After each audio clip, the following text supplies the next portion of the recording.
सर्दी झाली की तोंडाला नाही राहत चव, मग कुठलं काही पदार्थ खाल्ला की ते पानसटच लागतं. त्याच्यामुळे म्हटलं चला काहीतरी नवीन बनवूया.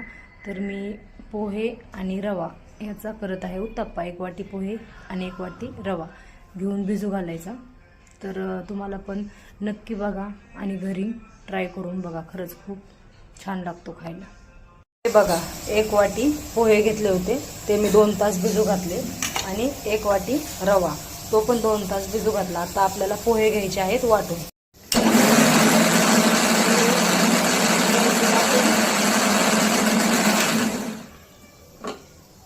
हे बघा, हे आपलं असं मस्त वाटून झालं आहे.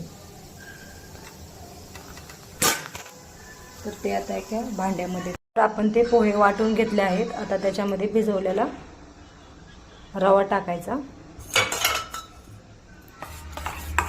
आणि त्याच्यामध्ये अर्धी वाटी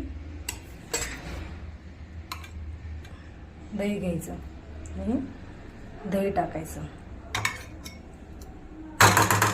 तर हे एक जीव करून हलवून असं भिजत ठेवायचं. तोपर्यंत कांदा, टोमॅटो, शिमला मिरची, हिरवी मिरची, कोथिंबीर आपण बारीक चिरून घेऊया. तोपर्यंत हे असं भिजत ठेवायचं. तर बघा, हे मी टोमॅटो, कांदा, कोथिंबीर, शिमला मिरची आणि हिरवी मिरची चिरून घेतली आहे.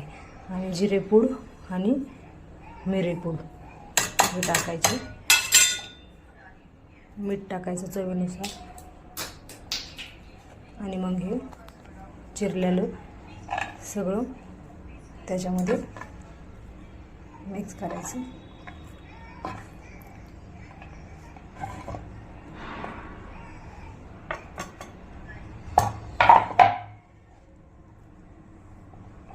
जर तुम्हाला तिखट आवडत असेल तर लाल तिखट थोडंसं टाकायचं. आणि मग हे सगळं एक जीव करून घ्यायचं. मग हे थोडं 10-15 मिनिटं भिजत ठेवायचं. तोपर्यंत डोसाचा तवा आपण ठेवूया. आपला तवा आता गरम झाला आहे. त्याच्यावर थोडंसं तेलाचं पाणी टाकायचं.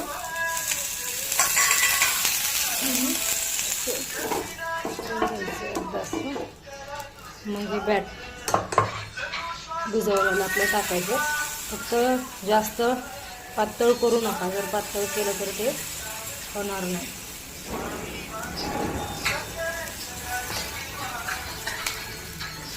त्याच्यावरती थोडंसं बटर लावायचं